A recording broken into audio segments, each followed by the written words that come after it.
the shadows. Tonight, we're stepping into a neighborhood where the lawns are perfect, but the floorboards are screaming. To the writer, maybe intuitive, you think you're a protector, but you've become a silent accomplice. You heard the bones crushing, you heard her plea, but your neighbor didn't just outsmart you, he invited you to watch his handiwork. Tell me, how do you look your wife in the eye, knowing he's waiting at your daughter's school? This harrowing confession was pulled from the depths of r/horror stories. It's a descent into a suburban nightmare where the price of a secret is your family's safety. If you're brave enough for the truth, hit like and subscribe to feed the void. Let's find out what's behind the door. I need to get this off my chest. I live in your standard, middle-class neighborhood. One where all the lawns are neat, green, and tidy, and there's virtually no crime. The neighbor to the left of me, a kind, older woman, is one of the sweetest women I've ever met. She has never been a problem. The neighbor to my right, however, is a different story. In all my years of living here, I've never caught his name. From rumors around the neighborhood, he's a divorcee with his longtime wife of 30 years. Apparently, he lost custody of both kids due to his tendencies, and since then, he's stuck to himself. The issues arise, however, when the sun goes down. From my window at the dead of night, I've only ever seen one room lit in his house, his upstairs bedroom. From this room, I hear constant, awful mechanical whirring. To me, it sounds as if he's crushing something. Something hard, something thick, layered, and bony. It makes me sick thinking of what he could be doing in there. The worst part, my wife has never heard the sounds herself. Like clockwork, I jostle her awake, and by the time she's by the window, the sounds have ceased completely. It's as if he's toying with me, taunting me. I've devolved into tucking my daughter into bed and standing by my bedroom window, in the total darkness of my house, until the sun once again rises and the light in that room shuts off. It has been months, and I had enough. I had to get a closer look. I know how you're going to judge my next actions. I know you'll probably think I should have called the police or tried something safer. But you don't understand the unbearable, morbid curiosity that's been gnawing at me like a disease. I had to know what was in that room. I was going to find out. I called in sick for work that morning, and I staked the neighbor's house out. Patiently, I waited by the dining room window, kissing my wife goodbye and sending my daughter off to school. Patiently, I counted the seconds, minutes, hours it took, until finally I saw the neighbor's car exiting the driveway. After waiting 5 minutes, ensuring he wouldn't return, I hurriedly exited my house and hopped his fence, tiptoeing to his back door. I gently tested the back doorknob, praying for an easy entry. To my surprise, the door gave way and opened. It had been unlocked. Immediately upon entry, I was thrashed by a putrid, rotten smell. This smell enveloped my head and made me instantly doubt my decisions to come in. Despite the smell, however, my curiosity got the best of me, and like a hook in my chest, I was drawn to the staircase leading to the second-floor bedroom. Slowly, calculated, I took a step, one by one, making my way to the top. With each creak of the old, weathered, cracked staircase, my brain screamed at me to turn around. Something deep inside me was telling me to leave. I was in danger, but something deeper in me told me to push forward. The sounds, the sleepless nights, the sheer, unparalleled desire to see what was up these stairs ultimately propelled me to take my final steps and make it to the top of the staircase. Upon reaching the top, however, I instantly heard something. A dampened, weak groan. It belonged to a woman. I slowly made my way to the source of the sound, the bedroom. I stood there for a second. The door was closed. As I stood there, I felt the doorknob staring at me, egging me on to open the door and get to the bottom of what's been eating at me for so long. Before I could even think otherwise, my hand started moving slowly to the doorknob, mere inches away from contact. Then, a voice. It was the woman. "Please, no, don't do this. You're not a monster. You can take the kids back. Just let me free with my leg. You've already taken everything else." My eyes widened as my brain connected the dots. Was she the ex-wife? Did this mean... Before I could grasp the doorknob and see this horror for myself, my phone rang, startling me, making me jump back with an audible gasp. The woman, realizing I was not her husband, broke out into a desperate, panicked yell. At once, she begged me to release her, that if I didn't, I was complicit and I was responsible for her torture. In the midst of all this, however, was my ringing phone. No caller ID flashed across the screen. Already knowing who it was, I clicked Accept Call and slowly raised the phone to my ear. A low, gruff, freakishly calm voice spoke. "I know where you are. I know what you've seen. You think you broke in? I let you in. I played you like a fiddle. I meekly responded, I'm calling the police. I wouldn't do that if I were you, the voice responded. I'm sitting in the parking lot outside your daughter's school.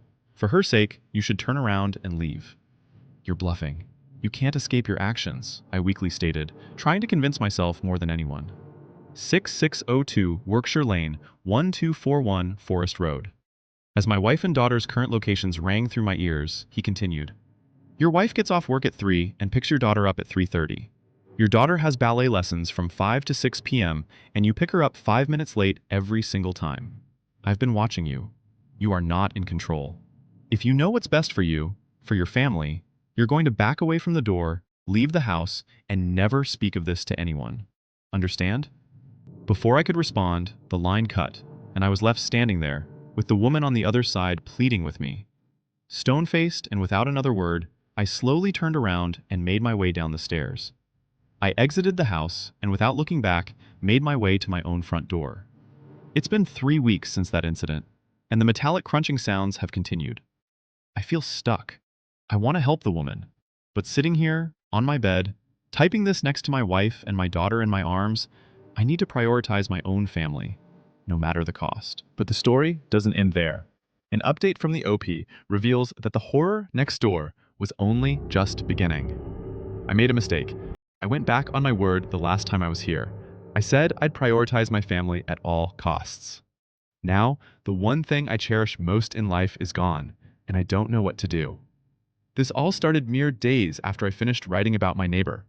After I had discovered the neighbor's wife, virtually limbless and, I could only imagine, in excruciating pain. I turned my back on her, and I've been silent since. This guilt, however, has been gnawing at me, like a persistent itch that just won't go away, no matter how hard I try. The woman's screams and hopeless cries for help kept echoing in my ears, over and over, until I couldn't take it any longer. I had to do something. What exactly? That part I was unsure about. I knew he probably had a set of surveillance cameras, covering every last inch of his property. I couldn't just march on over there midday, as that would just jeopardize my family's safety and I'd be back to square one. Out of options, I've been reduced to watching his house once again, all throughout the night, as my wife and daughter sleep peacefully in my bed. Mere days passed before something strange and rather unexpected happened. Up until this point, I had never seen the neighbor leave his house in the dead of night. He was always methodical in his departures. This night, however, was different. This night, I watched from my little spy window, listening intently as the mechanical whirring continued, and watching as shadows danced in the only illuminated room in the house. Everything was as it had been. Then, in an instant, everything stopped. The light in the room went out in what felt like the blink of an eye, followed by the mechanical whirring ceasing suddenly. I watched inquisitively as the back door of that house suddenly flung open, and the neighbor I'd been fearing came careening out at blinding speed. Before I could even form a logical explanation for what I had just seen, the man jumped into his car and floored it, at a terrifying speed down the road and out of sight. Equal parts confused and stunned, I looked back toward the house, and what I saw drained all the color from my face. A woman, standing still as a statue, was lurking right inside the bedroom window. Her figure, barely illuminated by the moonlight, was just visible enough to be deciphered in the pitch-black darkness of the room. Her face, however, was obscured by shadows. I can't reasonably justify my actions that followed. I blinked, and I was in my front yard, walking briskly toward the increasingly daunting-looking neighbor's house. My legs moved without thinking, as if my mind knew it had to find out what was in that room. If the wife was still alive, this would be my one chance to save her. I hopped the fence with ease, adrenaline taking over and the blood flowing to my head. Upon making it to the back door, I made a frustrating realization. The doorknob wouldn't budge. The door was locked. This problem, however, was expeditiously overcome by the crowbar I held in my left hand. This startling realization made me think. Something deep inside me wanted to know what was inside this house so bad that my actions were preceding my thoughts. I wasn't leaving without saving this woman. With a single determined grunt, I broke through the back door and forced my way into the depths of this house that had caused me so many sleepless nights. I carefully tiptoed into the house and closed the door behind me with a long, drawn-out creak. Immediately, something felt wrong. Very wrong. The air inside was different. A mix best described as rotting flesh and something else. Death. Not knowing how much time I had before the neighbor returned from his hasty exit, I leaped up the rickety old staircase, skipping steps and feeling the aged wood crack under the force of my stride. I yelled out for the wife, announcing my presence and hoping I'd get some sort of response. What I got instead sent chills down my spine. Silence. No settling of the house, no movement at all, not even a breath perceptible to my straining ears. No sound at all.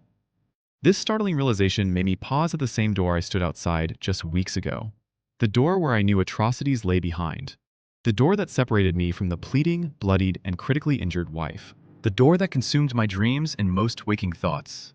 The door that I was now reaching to open. As my fingers grasped the doorknob, I felt how weathered the handle was. I imagined how often one would have to open and close a door to wear it down to such a degree. I twisted the handle and pushed the door open slowly, its indescribable weight scraping the floor below. My eyes widened with terror as I doubled over in an instant, vomiting the dinner I had eaten just hours before. Surrounding me were inexplicable amounts of blood. Blood coating the walls, blood covering the furniture, blood painting the floor a crimson shade of red. The scariest part, however, was that some of the blood appeared fresh. Trying to push through my violent waves of nausea, I looked around for the wife, calling for any source of human life. I made my way to the bed and realized in an instant the sheets were covering something underneath. I really hoped I was wrong about what was under there. I manned up and pulled the sheets back. The view before me almost made me pass out in disgust. On the bed, in a pool of coagulating blood, were the body and head of the neighbor's wife. I was too late. The wife, clearly having been dead for quite some time now, had pure fear and agony etched across her face. I stumbled back and suppressed every animalistic instinct I had to sprint out of the house. As I was standing there, dazed, I was hit with a disturbing realization. If the wife had been dead all along, who was the woman I saw in the window? The softest creak in the floor gave me my answer. I looked toward the doorway, and a dark figure was blocking the exit. Closer now, I could make out attributes of a girl. This was no woman, it was a child. In the darkness, I noticed she was holding something behind her back. I forced a gentle smile and spoke softly. "What's your name? Are you hurt? How did you get in here?" The little girl didn't respond. In the darkness of the room, the moonlight pouring in through the window reflected something on the girl. A tear. Then, more. The little girl started sobbing. My guard melted away as this sudden display of human emotion juxtaposed the monstrosities I'd just come across. I made my way over to the girl and gently put a hand on her shoulder. "It's okay. I'll get you out of here," I gently told her. As I was crouching next to the girl, I peered behind her back and identified the object she was holding as a phone. As I read the screen, my heart dropped. The girl was on a call.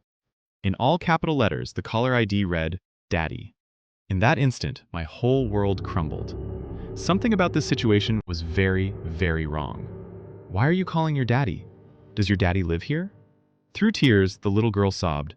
"Daddy told me to call him if anyone came into the house when he was away. He told me to do as he said, or I'd end up like Mommy." My eyes widened as the realization hit me like a freight train. I shot a glance out of the window toward my own house, and my heart dropped as I identified the anomaly immediately. My front door was left wide open, gently swaying in the wind. I always made sure to triple-check its lock before leaving. "What have you done?" I growled at the kid, before pushing her aside and stumbling down the steps, rolling out the door and flipping over the fence in a desperate attempt to reach the house in record time. My eyes burning and tears forming with rage, I rushed up the steps to my bedroom, crowbar in hand, and prepared for the worst. Whatever I had thought I'd find was far more optimistic than the reality I stumbled upon. My wife lay motionless on our bed, her wounds soaking our once white bedsheets. I let out a sob of pure, unadulterated despair before making one final, horrifying realization. My daughter was nowhere in sight. I stumbled around the house, opening closets, thrashing cabinet doors, and scouring every inch of every room until I was certain she was truly gone. Devastated, with tears rolling down my cheeks, I wished at once to be dead. I had failed my family, and now I paid the ultimate price. My meltdown was suddenly interrupted by a buzzing sound coming from my pocket. My phone was ringing. The all-too-predictable no-caller ID flashed across my screen. I answered. "You shouldn't have gone sticking your nose in other people's business. Their blood is on your hands." I called the police. They found nothing of substance. The child? Gone. Evidence of habitation? Gone. The blood? The body? All gone. How did he do it? Your guess is as good as mine. Of course, the knife they found beside the bed had my prints on it. Of course, my daughter is still missing to this day. They'll never find her. He's too meticulous to ever be caught. As I type this letter from my prison cell, awaiting trial for the first-degree murder of my wife and child, I have only one regret that ended up costing me everything. I shouldn't have spied on my neighbor. If this story chilled you to the bone, don't let the fire die out. Hit subscribe and follow our journey into the darkness. Your support is the only thing that keeps these stories alive and allows us to uncover the secrets others want buried. Thank you for listening, and remember, keep your doors locked tonight.